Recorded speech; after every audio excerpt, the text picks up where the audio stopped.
Good afternoon, everyone. Thanks for all of you coming.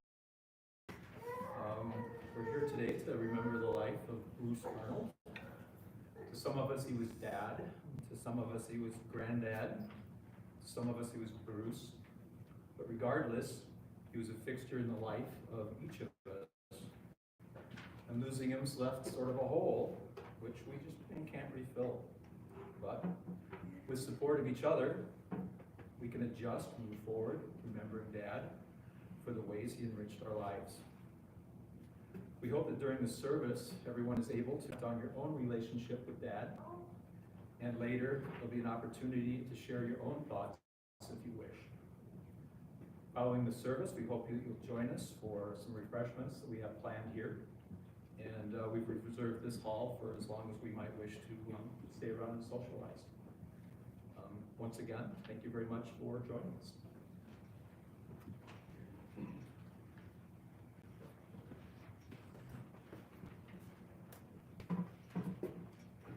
We're going to sing our first song. That's In the Garden, so if you're able, feel free to stand up with me and join me and sing.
Next up, I'll read the obituary. This obituary was published in several papers, most notably the one for C, where Dad spent the majority of his career, and then also a couple papers that are in northern Iowa that could have caught anybody he knew that still lived there, including cousins and the like. So, Bruce Arnold died peacefully late on January 18th, 2024. Many of his family members were there with him. He was born on August 9th, 1925, and he was the youngest of 5 children born to E.J. Elmer Arnold and his wife Nellie. He was reared on the family farm outside Clemmy, Iowa. He attended a one-room schoolhouse in Clemmy, and he went to high school there as well. After graduation, he enrolled in Iowa State College, which is now Iowa State University in Ames. Following his freshman year, he returned to the farm for the summer, but before he could return to college in 1946, he enlisted in the Army, and he went through basic training, and he served in occupied Japan in Yokohama following the Second World War. He, then Sergeant Arnold, spent his leave time traveling throughout the countryside of Japan with his fellow GIs, and he sent many small gifts home from Japan to his mom, and then she displayed them in a display cabinet in her home. When Bruce returned from the service, he resumed his college studies, graduated with a Bachelor's of Science degree in Mechanical Engineering from ISU, and the degree allowed him to get work designing tractor components at G.I. Case Company in Rock Island, Illinois. While working for Case, he met Joyce Ann Ingold, and they married on St. Patrick's Day in 1956. In time, they moved from their first apartment in Rock Island to a home in Milan, Illinois. Mary, Stephen, and Karen were welcomed to the family in the next coming years, and Warren was born after the family later moved to Racine. Bruce took advantage of the GI Bill to complete a master's degree in mechanical engineering from the University of Iowa, and he, at the time, drove back and forth from the home in Milan to Iowa City to take classes while he was working for a company named Amatech. After graduating, he and his family moved to Pella, Iowa, where he worked for a roll screen company, later preferring machine design to wood design. Bruce sought work and was hired by Twin Disc Clutch Company in Racine, Wisconsin. The family lived temporarily at Oscar Jenny Lake Cottage for the first year when Dad was working for Twin Disc. When fall came, the whole family moved to Racine. He traveled each weekend to northern Wisconsin, and everyone moved to the new home in Mount Pleasant in time for the new school year. Bruce continued his professional growth as an engineer at Twin Disc, moving up to chief engineer for marine products. He retired in 1988. During his work life, he applied his engineering and design skills to tractor transmissions, to windows, to marine clutches and transmissions, and he held patents with numerous mechanical innovations. Bruce had examples of many of the tractors which he did design work on, and it included his patents. In retirement, Bruce and Joyce bought a small farm outside of Goodell and near his family. They split their time between this farm, the lake, and traveling. After Joyce's death in 1994, Bruce continued to spend time with the siblings in Iowa, visiting the lake and family and friends. Bruce loved traveling, photography, the Big Spiderbeck Jazz Festival, political commentary, Western art, the Green Bay Packers, reading the Vienna Philharmonic New Year's concert, vintage radios, Edison machines and Victrola machines, and family history. Bruce was predeceased by his wife Joyce, his parents Elmer and Nellie, and his in-laws Wilson and Esther Ingold, his siblings Curtis, Wilbur, Roy, and Evelyn, his daughter-in-law Julie, and his schoolmate and friend Phyllis Leffler.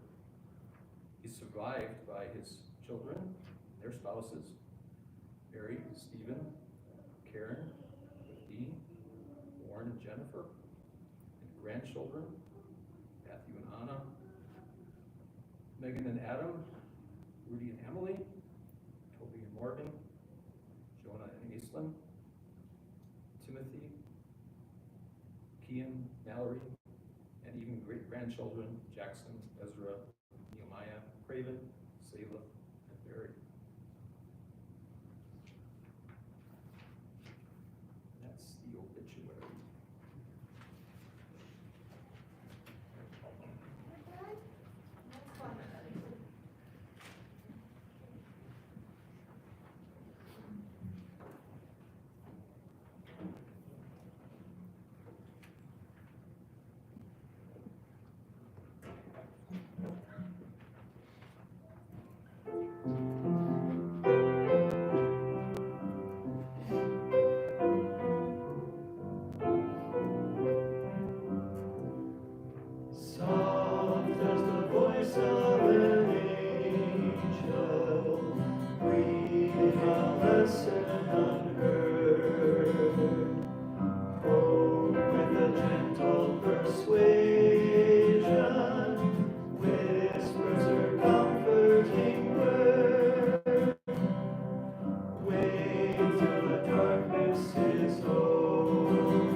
sink away. When our midnight is over, watch for the breaking of day. Whispering low, oh how welcome thy voice, making my heart in its sorrow rejoice.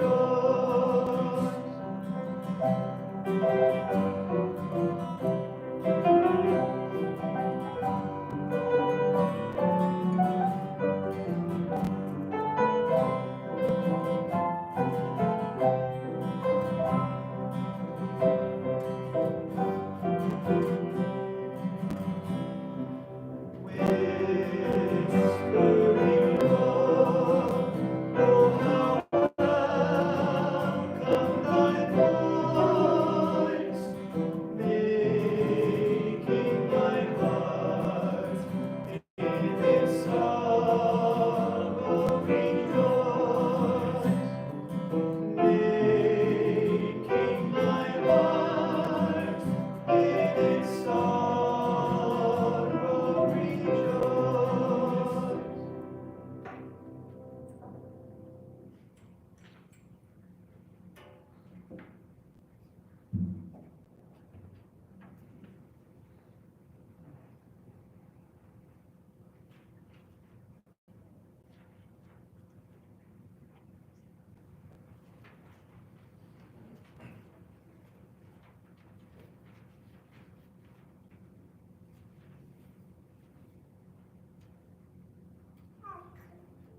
See pretty much familiar faces here, and but I will introduce myself. My name is Warren, and I'm one of Bruce's sons.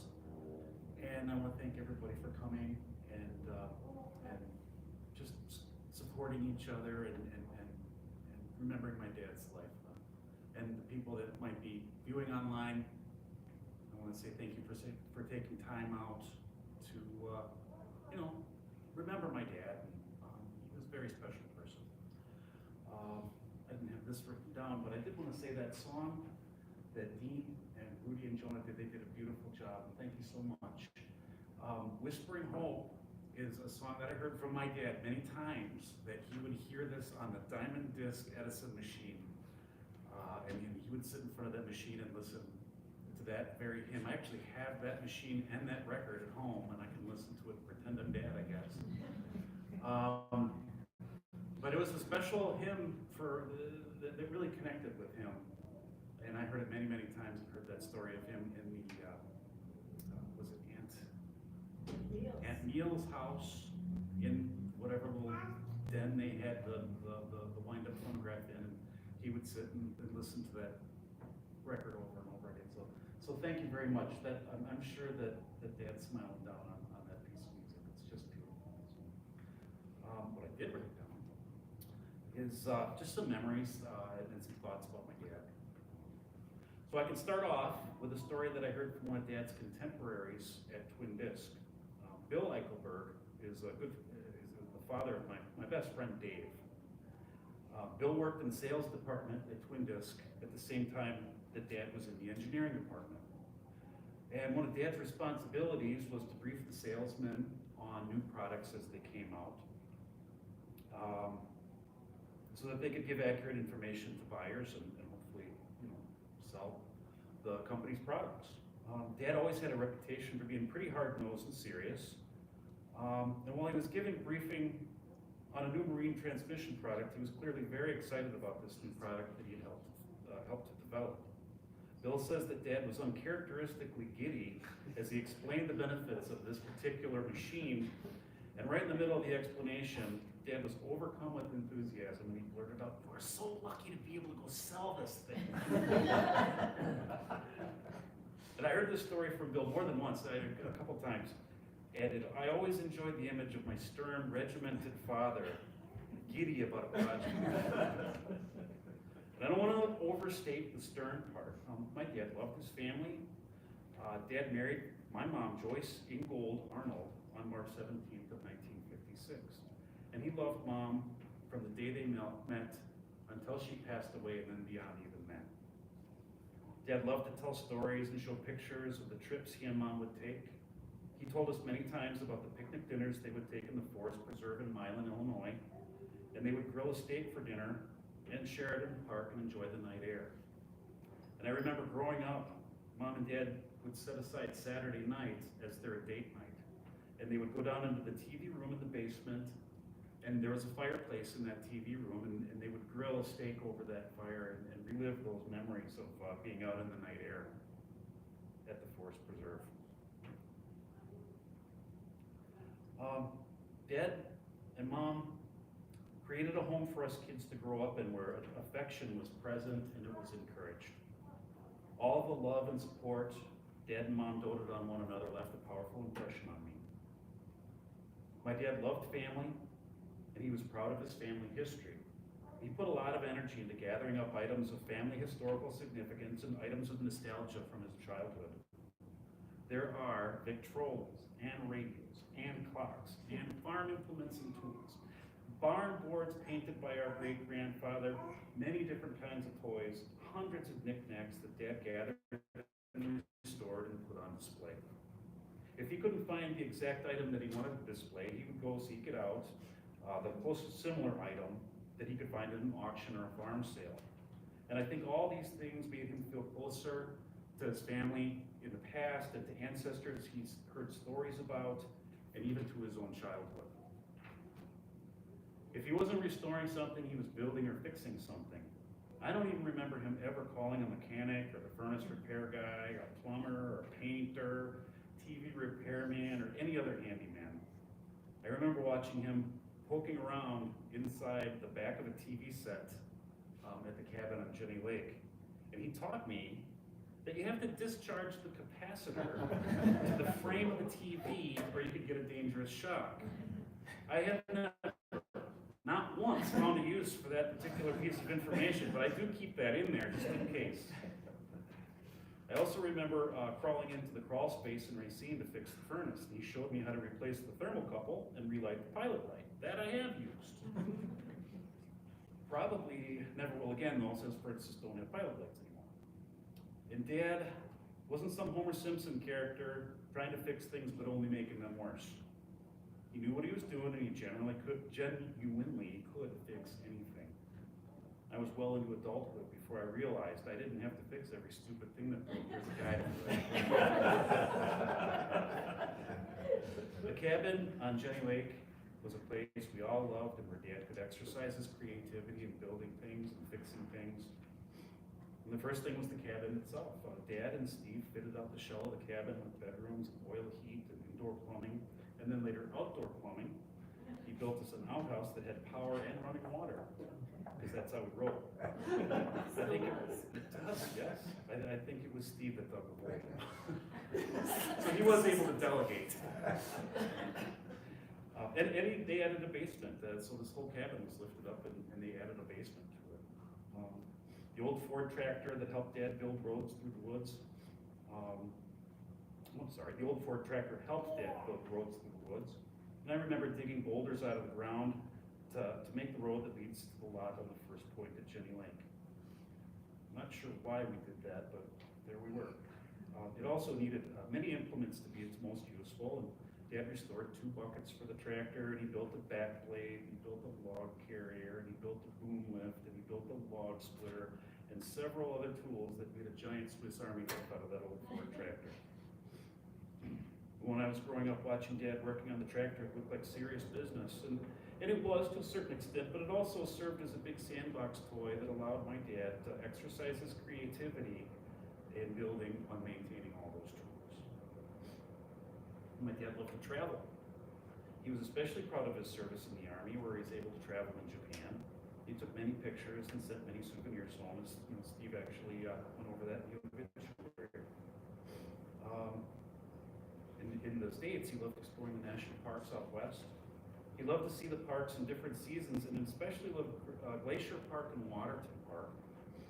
He loved to tell a story of how Mom was captivated with the water flowing in Glacier Park when they visited one year. And whenever I traveled to Glacier with my dad, he would judge our visit based on, against that beautiful memory, was always, oh, I remember when the water was floating. There was a certain rock wall that you would drive by, I think on the Going to the Sun Road, and I guess at that perfect moment when he was there with Mom, there was just a sheet of water flowing down that wall, and he would go by that wall and he would point that out and tell that story every time. And yeah, I hope to see that wall again sometime. I've been there a few times and I want to see that again. Dad made a point to visit Mary whenever he was out west, and he enjoyed visiting with family when he had a chance. And I remember the story that he told about showing up at Mary's house unannounced when she was out of town. Dad figured out where she was and showed up at a soccer field like 2 cities over. So he had a little bit of a sleuth in him too, and it showed up at the soccer field to surprise Mary, and I'm certain it was a surprise. New Orleans and Gulfport, Mississippi were also favorite destinations, and Twin Disc sent them to those Gulf states several times, troubleshooting fishing boats and oil rig tenders that had mechanical problems with their Twin Disc marine gears. And he brought back pictures and stories of these visits of the people that he met. Well, the stories of these visits and of the people that he met. I think he enjoyed the challenge of solving problems in the field, and I'm sure he loved the spicy Cajun dishes and seafood there. In his later years, Dad really came to love Florida. And some years after Mom passed away, Dad reconnected with his friend Phyllis Swanson Leffler from his school days.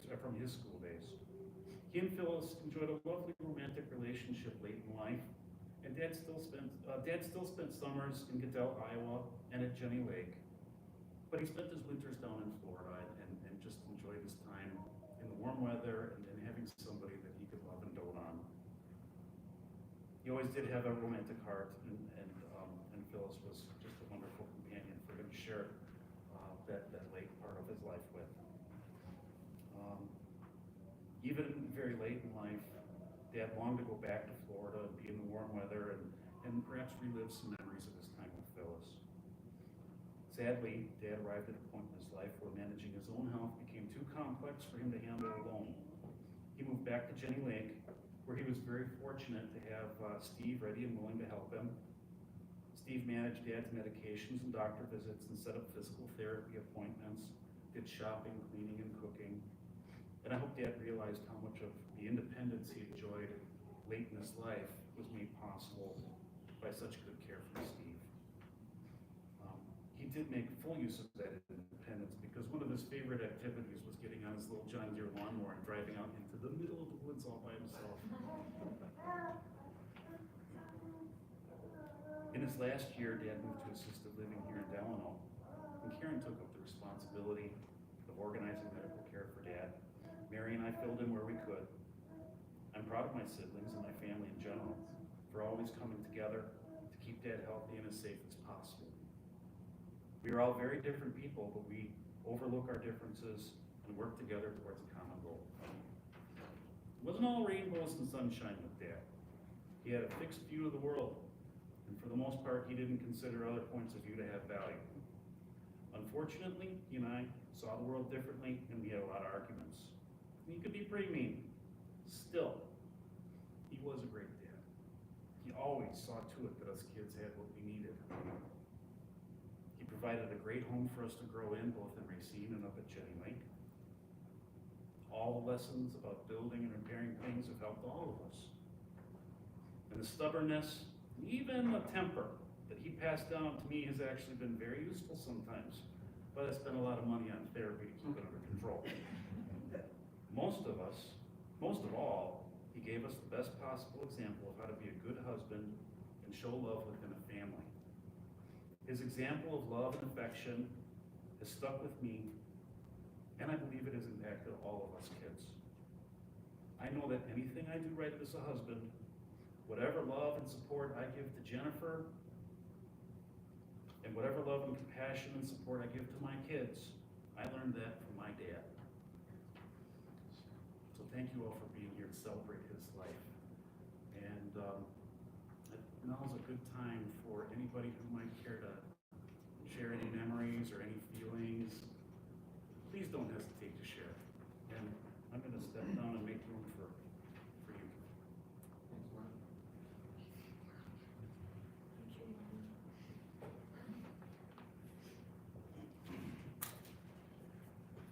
not sure who else may choose to share some thoughts, but I had some. I even wrote them down before I came, and wanted the opportunity just to speak a little bit, so if you'll indulge me. Over the last couple of weeks, I spent quite a bit of time putting together the slideshow that's been kind of running in the back of the room there. And the process triggered quite a few memories for me. And made me reflect on the kind of person that Dad was and the legacy that he left behind. When I started the process, I just wasn't sure whether we'd find enough pictures of him to make a sensible show. He was often the one behind the camera. But when I finished, I was pleased with the breadth of pictures on hand, although there were a number of gaps. Worked out pretty well. The most glaring gap was from his early life. Dad was 98 years old when he died. When he was young, cameras were bulky and awkward devices. Developing photos required complex chemistry. Cameras were used primarily by professionals. And while there are a few prints of Dad from when he was young, it's a huge change when you contrast that with the photo record of today's children. In fact, the world has changed an astonishing amount during Dad's 98 years. When Dad was young, the Arnold family farm was worked with teams of horses. There was no electric power on the farm, except for a battery system for lighting. Cars had wooden spokes. Airplanes were made of wooden fabric. Television wasn't even invented yet. It's almost inconceivable how much the world changed during Dad's life. He clearly had a remarkable ability and willingness to adapt to change. Dad was a really smart guy. He was a mechanical engineer by profession. His bachelor's degree was in mechanical engineering from Iowa State University. His master's degree was also mechanical engineering from the University of Iowa. And I was lucky to find a picture of his master's thesis project that he built in the basement of our home in Milan, and also a picture of him at his graduation. You'll see that up there on the slideshow after if you wish. There's also pictures of some of the case tractors for which he designed the transmissions. There's pictures of some of the boats of the type that he designed transmissions for while he was working for Twin Disc. Most of us really don't have the faintest idea what a transmission is or what it's for. And this man sat down with paper in front of him and designed it. It's remarkable. In addition to being a smart guy, he had an amazing memory. That came to my mind as I saw all the many pictures of the travels that he had over the years. And it had always struck me that years after any of those trips, he had just an uncanny ability to name all of the locations, all the people, and even many of the meals that he had along the way.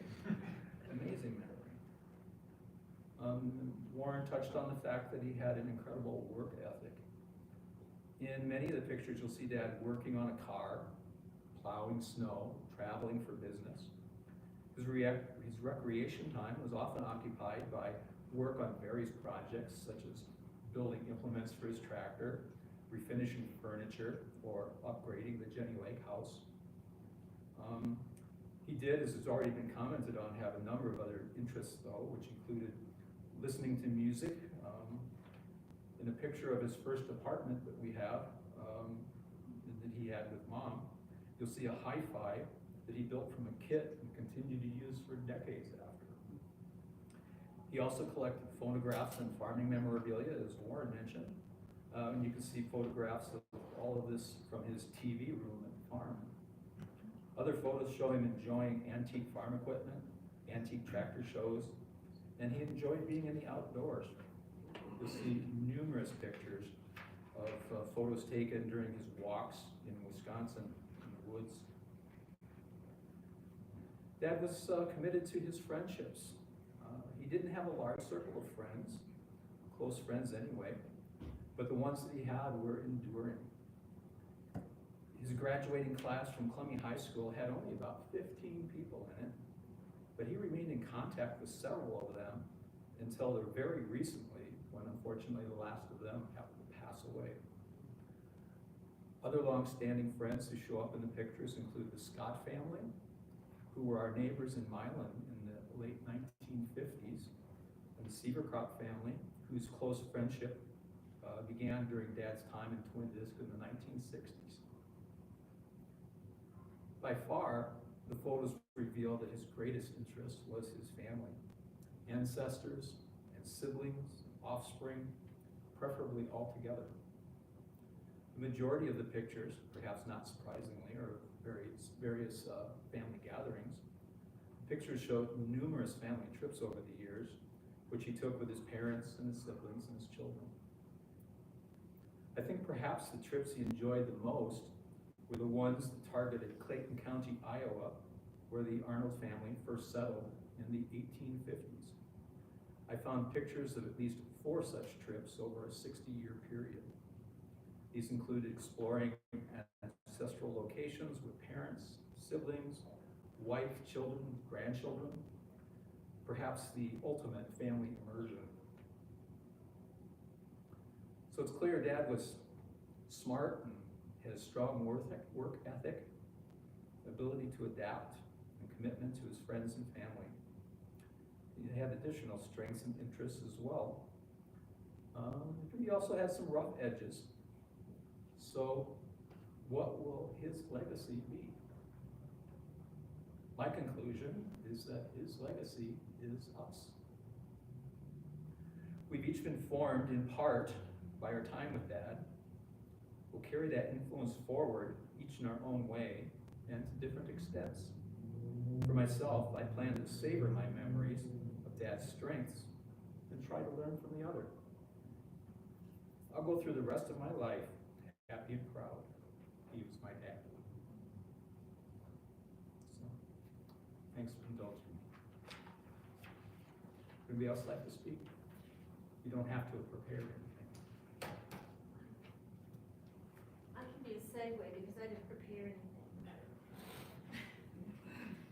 What Warren and Steve had to say was so nice, but I just have a few memories that came up largely from thinking about Dad over this last week.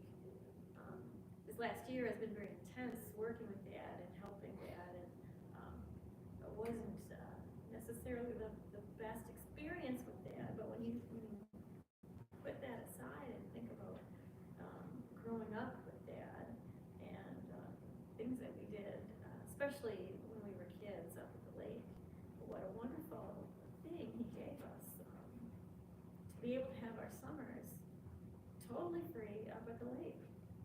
We went when school was done, and we drove up to the lake, and we stayed there until school started again. And who gets to do that? We just played until the weekend when Dad came in and there was all this work to do. You know, the building of the corduroy road and going to get wood and the mud and the heat and the flies. That was when Dad came. So he worked all week, and then he came up to the lake, and then he worked some more. But we played all week. And one of the projects that Dad had when he was up at the lake for the weekend was the building of the hearth under the Franklin stove. I'll never forget that because Dad did that one by himself. He's laying the bricks for the hearth under the Franklin stove. And then all the friends came over and had coffee, and we're watching him. He's working like a dog. And, you know, Irv Mitchell's there, I think Neil was there probably too, and Norm, and these friends that we had from around the lake are sitting down, and I was watching, you know, I was watching. I was just watching him work on that project till it was done, and, you know, and then the older guys would tell him this was good, or that was good, or maybe not so good. But he did it, and we all enjoyed that. Franklin still heating the house ever after. It's still there, heating the house. That project was one that stuck in my mind, and another one is when, after putting the house up and putting the basement underneath, he designed and built a spiral staircase to go down because he didn't want to take up a lot of space with a regular staircase. So he built this spiral staircase, and Irv Mitchell helped, I think you helped with that too, turning it around and however, but what I remember about that is after the work was done, he and Irv sitting at the top of his hole where the spiral staircase was fitting in, just patting each other on the back because they had done such a great job with this staircase. And there's many more stories like that that have passed through my mind over this last few weeks after we lost Dad, and such good memories of such a great guy who provided so much for our family, and I'm just forever grateful to him. Anybody else can share?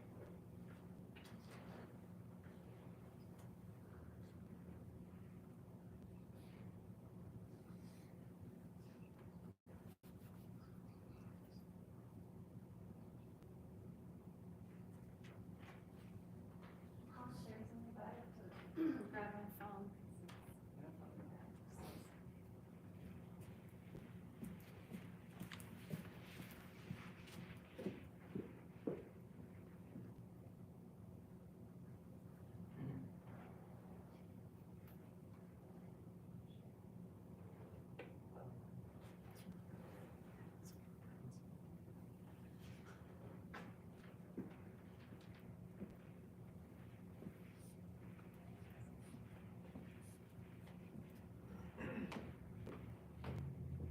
I also didn't prepare anything. So Grandpa wasn't able to, if anyone doesn't know me here, I'm Megan.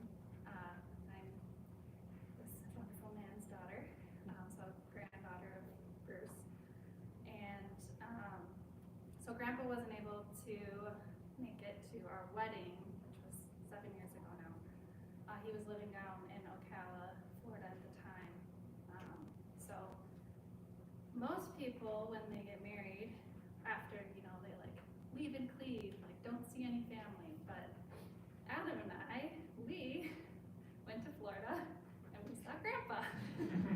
That wasn't the main objective of our trip, but we were in Florida and just thought that'd be kind of special to see him right after our wedding. So we met him at good old Bob Evans and enjoyed breakfast with Grandpa.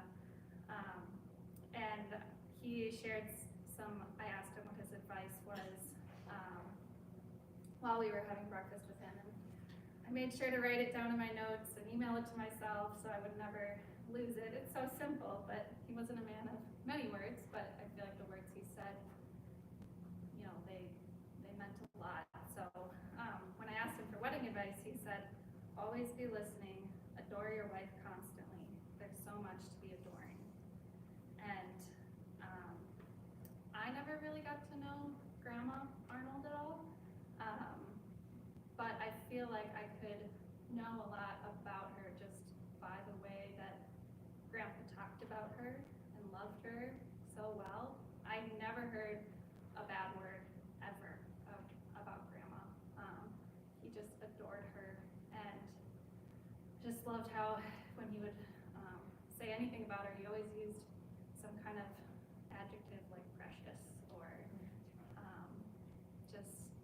you could tell he just adored her. And when we would look at pictures, I remember he showed us one of her on a daybed at the cottage at Jenny Lake, and he said that was his favorite picture, and he wished he'd had it blown up. And I feel like I learned a lot seeing how much he adored Joyce, my grandma, and that is what we want in our marriage, is to adore each other. And so I thought that was great advice that he gave. So wasn't always a super warm and fuzzy kind of guy, but I feel like you could see his affection and love, especially in the way that he talked about Grandma. And then also I think one of the biggest joys of my life is just the way that he interacted with my kids. Ezra and Nehemiah, just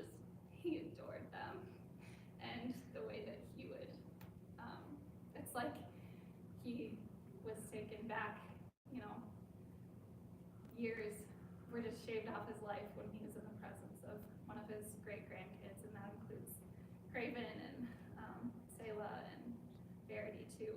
They just brought out a different side of him. He was soft and joyful, and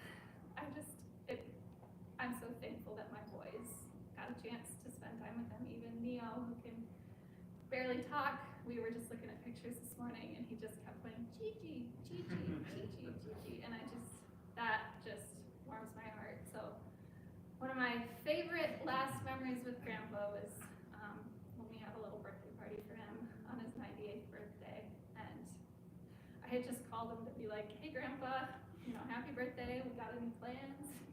He's like, no. And I was like, well, we gotta change that. It's your 98th birthday. That's a big deal. And so we stopped and picked up, well, he told me he wanted curry. No, he wanted chop suey. Chop suey. And I was like, okay, I'll try to find that. So I tried my best, but I couldn't find where that had chop suey. So I got some yellow curry instead. And we got there and, you know, got it out. He was clearly thinking I was gonna have chop suey. And so I, you know, present him with this yellow curry, and he's like, you know, very skeptical, but he ate the whole thing and the leftovers. So he did, you know, sometimes he was very, you know, thought this is the things I like and nothing outside of it is acceptable. But when he got pushed out of his comfort zone, he kind of learned to like some new foods later in life. So, yeah, that was just a really special time. I'll always cherish those last memories with him and our boys. So that's all I have to say.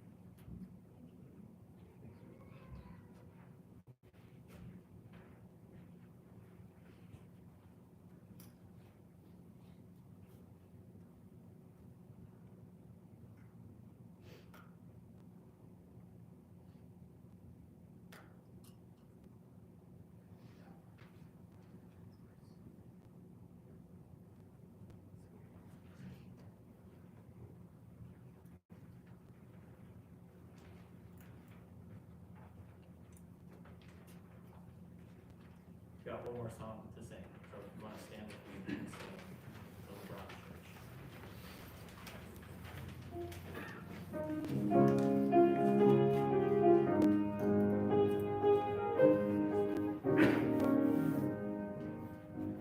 There's a church in the valley I love, a lovely place there. Songs so dear to my childhood, there's a little brown church in the vale. Oh, come to the church like a wildwood, oh, come to the church in the dale. No song is so dear to my childhood as the little brown church in the dale. I'll see on a clear Sabbath morning to this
in the dale. Oh, spot is so dear to my childhood as the little brown church in the dell.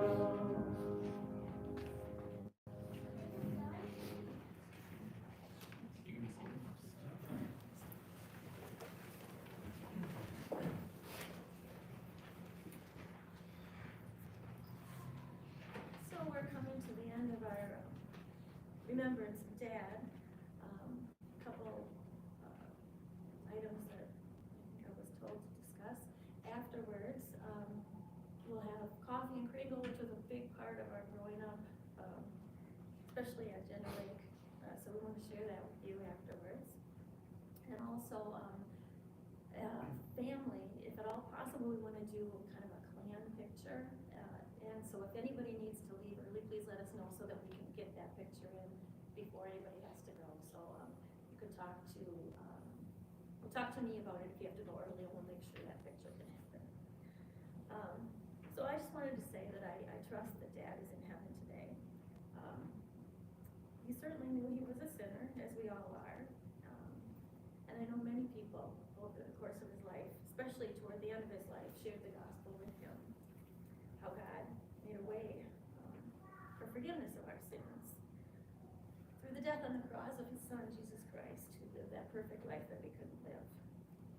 Many people were praying for Dad in his last years, months, even hours, I know, that he would accept that gift offered to all who will believe. So I appreciate that so much. And he never said to me that he